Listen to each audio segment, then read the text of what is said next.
definitely. My boys representing, coming through. Got my man here, the next welterweight champion, Traquan, the Warlord Newsome, Brunswick, Jersey from top to bottom. AKA the face of celebrity boxing. There you go.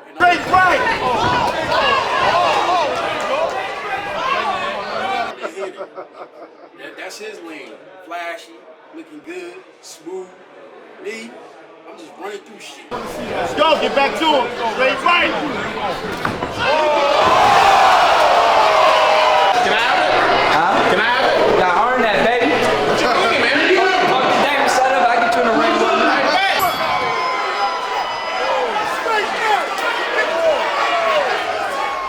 Black party that.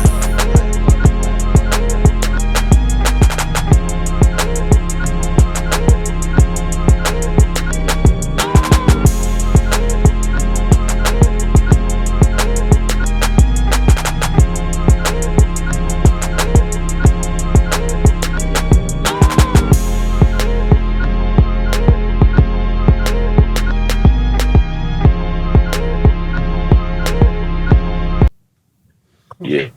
Oh, they calling you to say you done with OPP? That's what they doing. No, she was like, "Are you an op?" Who said that? Are the cameras Kayla first. Yeah. Huh? Kayla was like, "I like your shirt," and she was like, "Hold up, are you an op?" I'm like, "No, shit." Oh, man. That's wild.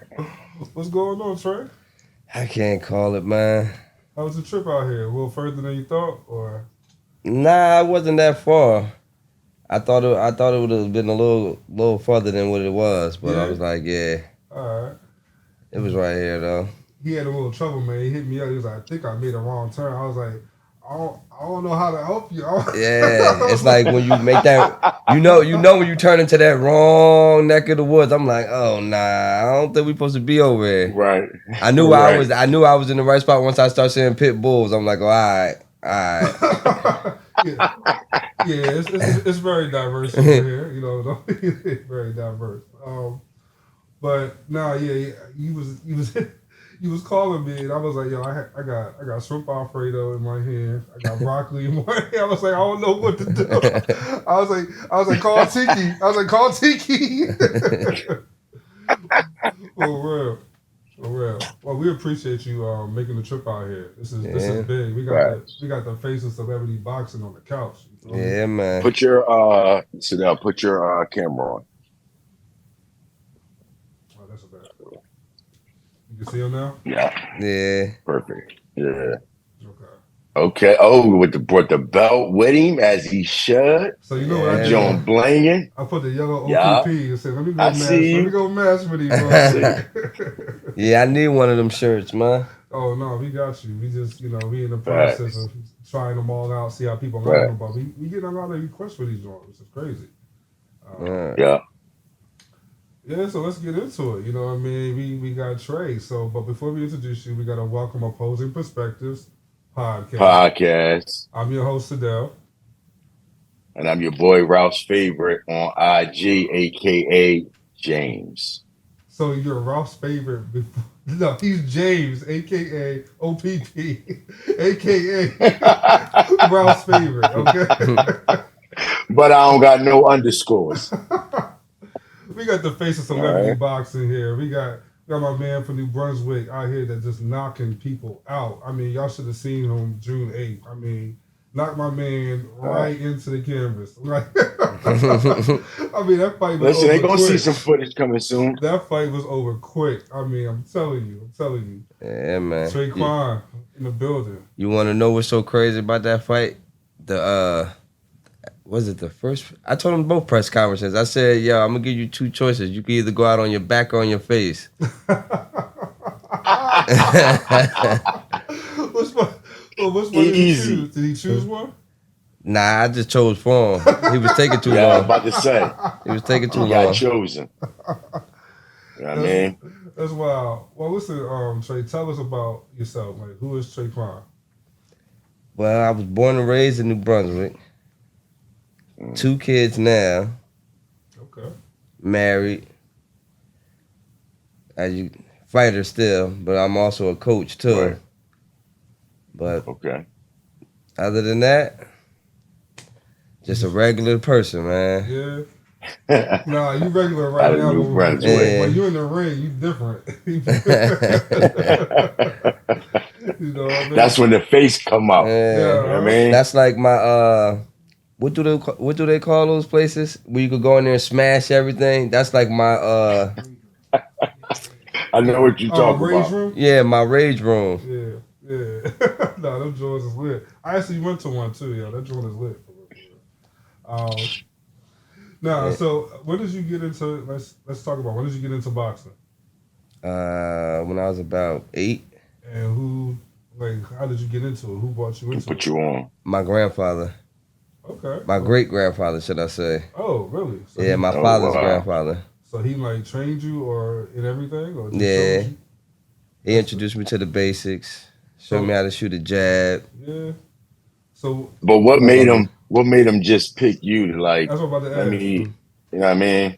But it's a lot of, my grandmother got a lot of grandsons, but I guess one day me and my cousin were fighting in the yard, and he seen it. So when he called us in the house, I was a scary kid when I was little, like, so getting in trouble was like, the worst. Right. But he actually just told me I was shooting my jab wrong and showed me how to place my punches and throw combinations, hook off the jab, and then all this at 8 years old. Yeah, then the rest is history. So was you boxing like in the ring at that point, or you were just learning? Or were you just a bully out here on the young boys? running people's lunch monies? Right. And kindergarten, he would beat them up. Nah, I fought in amateurs from, I say, 10 to 13. Okay. And how did that go? Yeah. It was fun. Yeah. And then how long did you do that for? Maybe about 3 years. Okay. 4 years. Okay. So,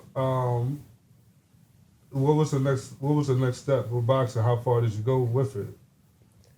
I only fought amateur, but other than that, like, I didn't go too far because I made a lot of wrong choices as I got in those mid-teens where you feel like you grown and you ain't grown. So something steered you away. Yeah. What steered you away from it? Like, why did you just keep going? Just being infatuated with like the stuff everybody had. The jewelry, the watches, the new sneakers. I wanted it, so, I had to get it, man. Yes. Right. So at what point were you able to double back to your passion of boxing? I had to be about 19, maybe. Yeah, about 18, 19. And I was walking home one night, and I seen my old boxing coach, and he gave me a ride home, and I guess because I smelt like, Street. that kryptonite. Right. I mean, he knew what I was into, so it was like, he didn't even talk to me the whole time. He gave me a ride home. That's crazy. It was like I could just feel the disappointment energy, and it was just like, nah. Right. Yeah, I feel you. So, but you didn't keep going with boxing at that point. So Nah, I kept working and running the streets. Running the streets, wow. And then you had, at this point, this is when you started having your children, correct? Yeah. So, and then it's like once my wife got pregnant with my son, it was like that's what changed my life. Like, right. That's what I said. If I didn't be a role model for anybody else, I had to be a role model for my own. Yeah. So facts. You said you're a coach. Let's get into that. With coaching. Yeah, I coach boxing. Overworld Boxing Gym, Gonzalez Kickboxing and Boxing Gym in New Brunswick. You do kickboxing as well? I don't do it, but it's people in there that do it. Okay. Oh, okay. Yeah.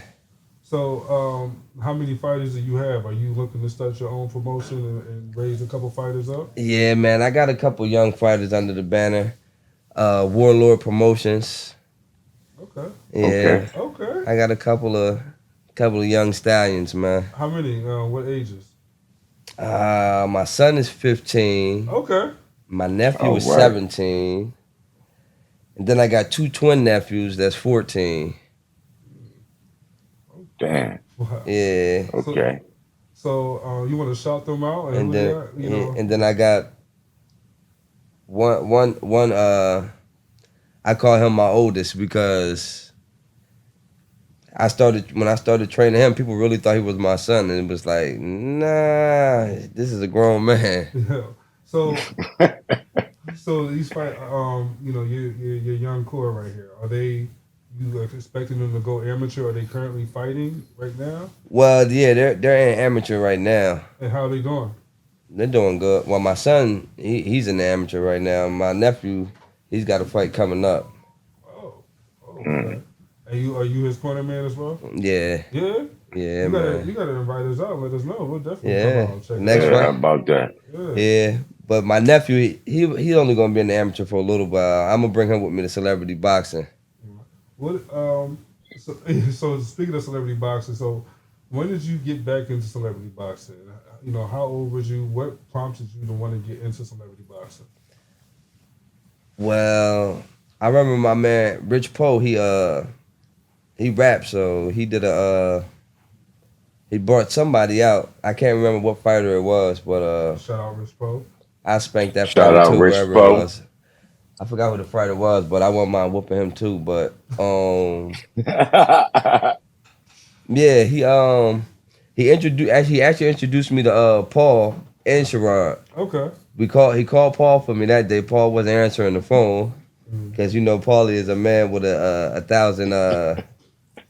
All over the place. Yeah, that's Mr. Octopus, Yeah. man. Shout out Paul His Caprini, hands is everywhere. Yep. And Yes. he called Sherrod. So when he called Sherrod, me and Sherrod had a conversation for maybe about a half hour. And then he was like, you know what? Let me try to call him. So he called Paul. I talked to Paul, and Paulie was like, this was December 23. So Paul's like, yeah, bro, you could just come down to Atlantic City. I have a ticket waiting for you for the event. And that was the event Justina Valentine hosted. Oh, okay. When she first got them bum buns done. Out of recovery. Shout out Justina. I loved every bit of that. I was front row seat every time she went through those ropes, man. You were all ready. So that was your first fight You were- in December. No, that wasn't my first fight. That was the first event I attended. First that you was at. Yeah. Yeah, so Oh, you didn't fight in that? No. Oh, okay. so when I got there, Paul had the ticket for me. And he showed me where I could go behind the curtain and meet all the fighters. So I went back there, I met the fighters. And then he took me to meet Damon. So then when we went to meet Damon, it was like, at first Damon gave me like the whatever motherfucker because he was just so busy. Like I shook his hand. Paul is like, Trey, that's Damon, Trey. He's like, yeah, all right, whatever, Right. motherfucker. I got shit to do over here. Yeah. But it was just crazy, man. I sat there in the front row and I'm looking at all these dudes. I'm like, damn, they can't fight. I can do this. Nah, but I was just looking like, damn, man, I really want to do this. I'm like, I can really come here and like bring a lot to the table. And So March 8th when you fought, that was your first fight? yeah, that was my debut. Oh, okay. I see, man. I thought you'd been way a producer over there. I thought you was way like, you know, already in celebrity boxing. Nah. A lot of people thought that, So but this was only your second fight, literally this weekend. yeah, And you just knocking balls out. yeah, man. No, that's lit. That's lit. I can't wait to victim number 3. That's lit. James got a couple of messy questions for you. Go ahead, James. Did he log out? We lost James. Okay, that's cool. He'll be back. But so let's talk about who are your influences? As far as what, boxing? Yeah. I gotta say Floyd. That's fam. Okay. Roy Jones. You couldn't tell me I wasn't Roy Jones when I was a kid. Definitely Iron Mike Tyson. My grandfather, great grandfather, Madman Merritt. Oh, okay. And my favorite fighter ever, numero uno, Sweet Pea, Pernell Whitaker. Yeah, I like Sweet Pea. And my Uncle Joe, Frazier. Okay. Oh, so did you would you actually around him? I wasn't. I was a baby, so I didn't never get the chance to. Nah. Okay. Nah, that's interesting. You said, did you say something about you being related to Floyd? Yeah. Yeah. So, One is my dad's side, one is my mom's side. Crazy, right? You said Floyd number one. Why is Floyd one of your influences? Because I'll be honest with you, you know, I'm not a Floyd. Man. I'm not a Floyd fan. We come from the same place, man. We come from a real hard place, man, where you either gonna put your all in to make it out, or you gonna fall victim to it. And he made it out. So $1.8 billion later, he made it out. I mean, as far as a businessman, I'll give Floyd a lot of credit, but I think when it comes to boxing and maybe going up against some of the best at certain points, I think he was very choosy with, you know, who he fought at certain times. Yeah, but that's what all the top dogs do. Yeah. But everybody that he chose to fight was a Hall of Famer. And a lot of these fighters that's fighting now, young fighters, they're fighting fighters that don't have the caliber of Marcos Maidana or The Zab Judah fight was Jose probably one of my Luis favorites. Castillo or Miguel Cotto or even a Manny Pacquiao. Like, nobody is fighting these caliber of fighters right now. But you can't even say that Manny Pacquiao, like, that should have happened like 3-4 years ago before it happened. Yeah, it could have, but he didn't want to take the test. Like, look what we're going through now. Look what Ryan Garcia got to go through. Suspended for a whole year. Everybody, that should just be a clause in everybody's contract to take random blood and urine tests. Because that's serious, man. That's just like me. I fought 2 wrestlers back to back, right? Now, we all know the story behind wrestling and what pro wrestlers is capable of taking. Like, that could have been me. Yeah, that's true. You know what I mean? That's true. I could have thought I knocked him. I could have popped up and gave me some sweet chin music. Like, that stuff will have you give you that much energy, man. I ask you this, Oscar De La Hoya. You don't think Oscar De La Hoya was past his prime when he fought him? Nah. Because you know why? That was like 2006. Nah, he wasn't past his prime. Because you know why? He was done after. Oscar De La Hoya was pretty much done after that. But that means Floyd was past his prime when he fought Canelo and he beat him. He was past his prime when he fought Victor Ortiz and he beat him. Did he beat Canelo? By a landslide. And the way he beat Juan Marquez is the reason why Marquez knocked Pacquiao out flush. He ain't just a beater, he a teacher too. He a runner. I mean, that's the art of boxing though, to hit and not get hit. I don't see you running in the ring. Hey man, I got a lot to give. Yeah. What you think about the Tank fight? What was, you know? Yeah. Tank special, man. Yeah, Tank special, man. Your first response was like, yeah. Yeah, Tank is special, man. Like, he, all I can say is,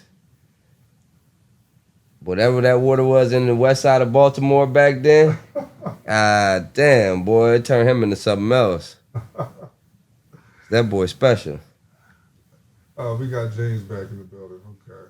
He's connecting his audio. Tank is special. He definitely is. I mean, it all starts as soon as the fight starts. Just the trash talking, just the, you know, just really just taking your opponent's heart even before the fight starts. I mean, he do that at the face-off, be scaring people at the face-off. I might get backlash for saying this, but you know what makes Tank special and why he's so strong and all of that? He's a crack baby. I mean, just look at the statistics. Look at the statistics. Look at the statistics of crack babies. The stories of them when they become professional athletes. When they say, just look at them. They're special, man. Like, you know what I mean? So do they need to take a PED test or? I mean, it might be just naturally in them, man. You can't. He might always test positive for amphetamines, man. That boy is special, man. Did you think Frank was gonna win? And he was born in the '80s too, so I don't think he's gonna get. It's never been another crack era like that. How old is Tank? Tank is 31. Tank wasn't born in the '80s. He was born in the early '90s. Hey, man, that's a part of the '80s. Nino Brown era. Yeah, he Who did you have going into the fight? Did you think Frank had a chance? There's some people that thought Frank had a chance. In the words of late great Roger Mayweather, most people don't know shit about boxing. I knew that boy have a snowball chance in hell. You have anybody out there that can beat Tank?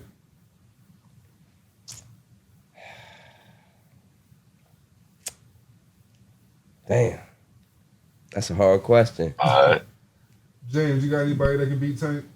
You want to know what's so funny? You know who came close to beating Tank? It's just he made a simple rookie mistake because Rolly was winning in those rounds.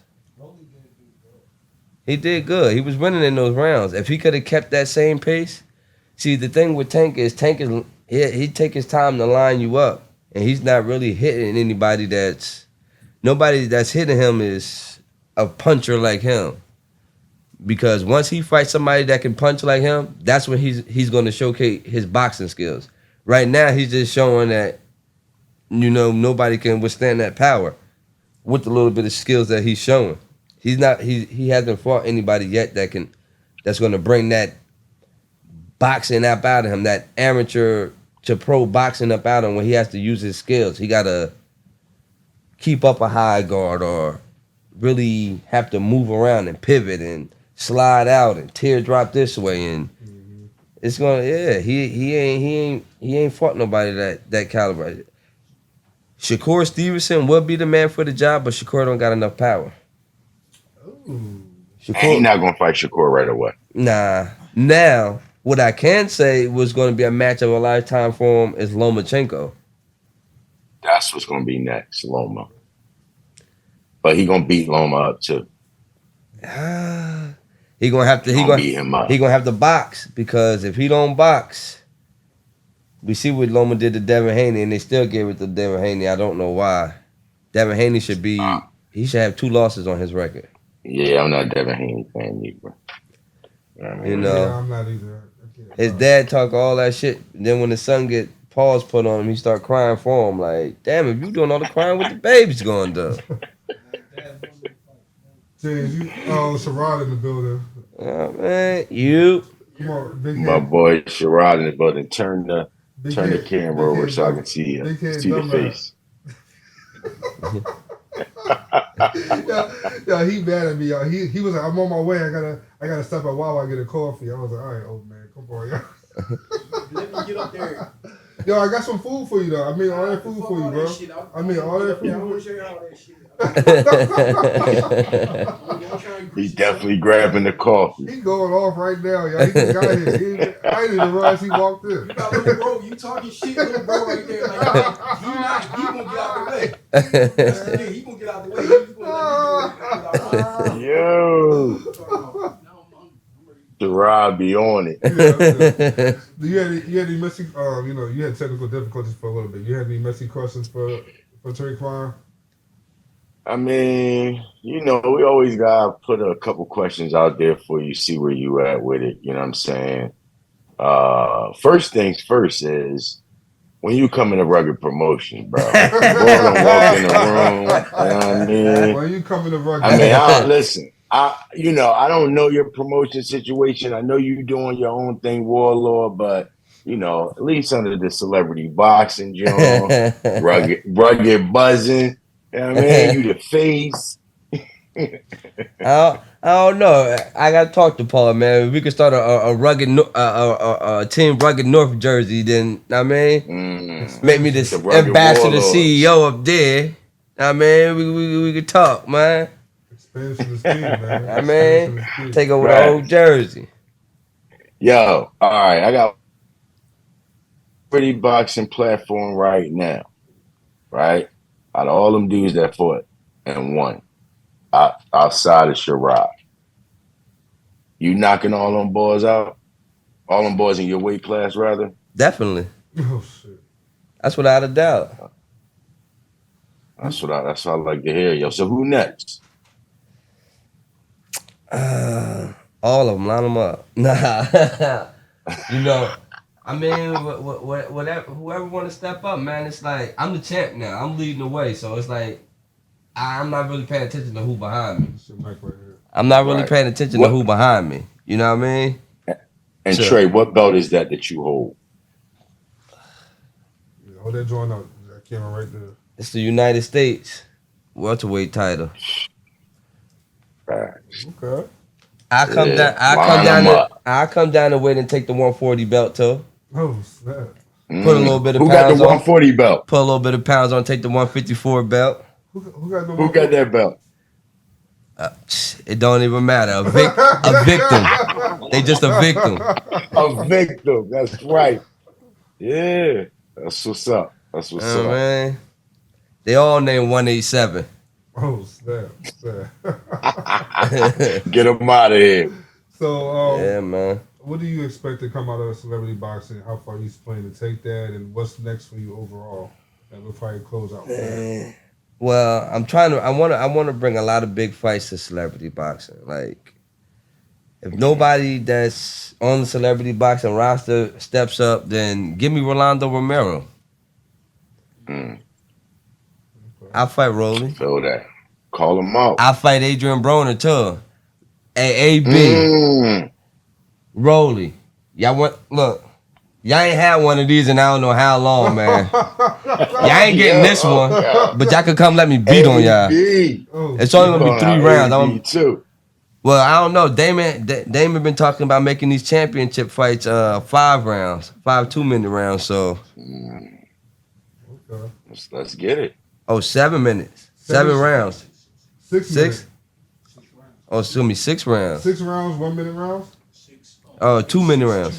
6 2-minute rounds. That's championship fighting a 4-minute contender. Yeah, niggas is tired of y'all knocking people out like in 30 seconds or something. Them first round Jones be in the way.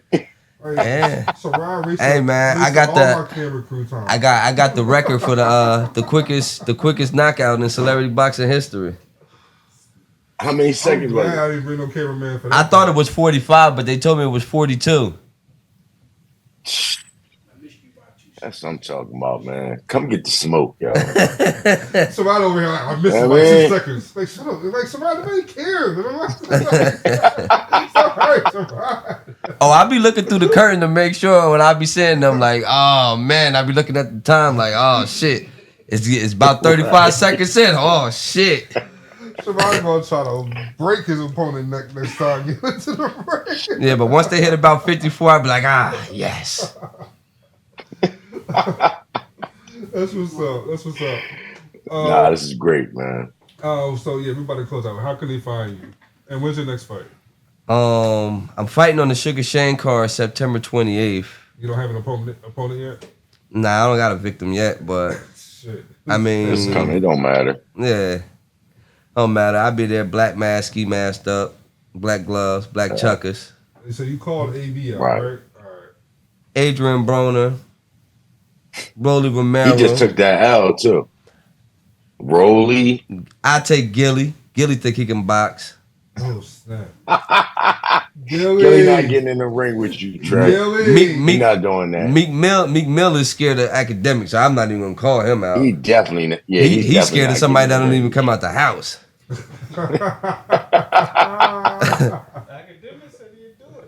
We might have to suggest some boys for him. After this victim, we might have to suggest some bigger names so you can smack them up too. Yeah, man. That's what's up. How can they find you? You can catch me on Facebook, Trey Morningstar, Instagram, The Face of Celebrity Boxing, which I already know. And, you know what I mean? If you an X and 9, baby, holla at me. That wraps up a dope episode of Opposing Perspectives. My man Traquan just calling them out, all victims. He's ready for them. Yeah. Yeah, I mean, all the smoke. I'm trying to be the double champ like Sherrod, so I can get my Conor McGregor speech and apologize to absolutely nobody because the double champ does what he wants. That's what's up. All right, I'm your host Sedale. And I'm your boy James, aka Ralph's favorite on IG. You can find us on all platforms: YouTube, Facebook, IG. Please make sure you hit that like and subscribe button and the notification bell. Ding. That's a wrap. Take this hot dog neck. Yo, let me see Sherrod. Hold on, real quick. Let me just save this audio real quick.